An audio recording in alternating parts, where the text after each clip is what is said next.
নির্বাচনী প্রচার তো নয়, এগুলো জনহিতকর কাজ।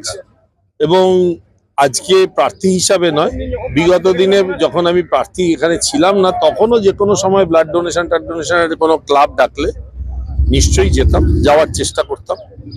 আর ক্লাবে কিন্তু সকল রাজনৈতিক মতলম্বী মানুষজন একসঙ্গে হয়। ক্লাব এমন একটা জিনিস যে মানুষের সঙ্গে প্রতিনিয়ত দরকারে অদরকারে যোগাযোগ করার পীঠস্থান হচ্ছে ক্লাব। যে কোনো মানুষ শরীর খারাপ হলে, যে কোনো দরকার অদরকারে ক্লাব সবার আগে এসে পাশে দাঁড়ায়, ক্লাবের ছেলেরা। আর ক্লাবের ছেলেরা পাশে দাঁড়ায় বলেই মানুষ অনেক সুন্দরভাবে অনেক কিছু কাজ হয়ে যায়। সবকিছু কাজ কাউন্সিলর করবে, পৌরসভা করবে, এমএলএ করবে, এমপি করবে, আমরা পারি না। এটা অকপটে স্বীকার করছি, এটা সম্ভব নয়। সব কাজ সরকারিভাবে হয় না। এক্ষুনি 90% হ্যান্ডিক্যাপ একটি ছেলে, সে আমাকে জড়িয়ে ধরেছে, তার হুইল চেয়ার খারাপ। সরকারিভাবে তো আমি 4 তারিখের আগে কিছু করতে পারবো না, কিন্তু যদি কোনো বেসরকারি সংস্থা তাকে সাহায্য করে, সেটা তো নিশ্চয়ই গ্রহণযোগ্য।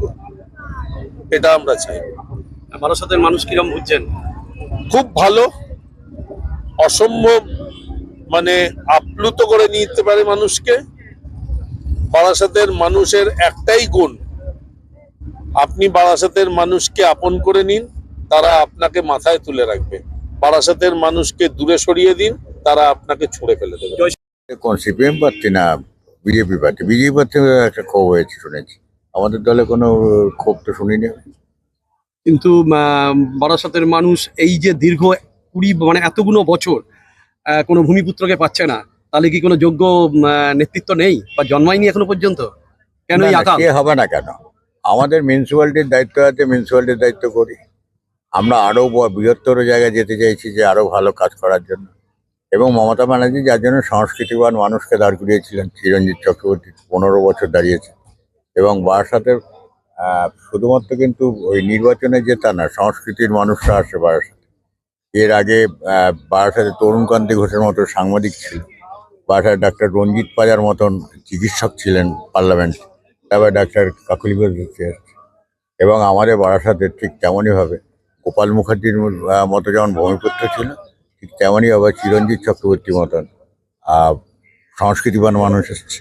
এবারে সব্যসাচী দত্ত, সে বিভিন্ন সাংস্কৃতিক অনুষ্ঠানের সঙ্গে যুক্ত কিংবা বিভিন্ন উন্নয়নের সাথে যুক্ত, তাকে নিয়ে আসে। অসুবিধা নেই তো।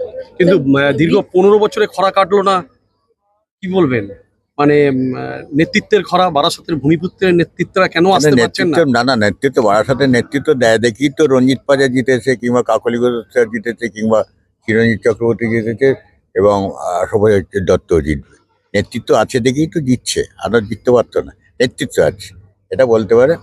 যে এটা তো বলতে পারেন আমার অনুব্রত মণ্ডল বীরভূমে থাকে, সে তো নির্বাচনে দাঁড়ায়নি, কিন্তু সে তো নেতৃত্ব দিচ্ছে।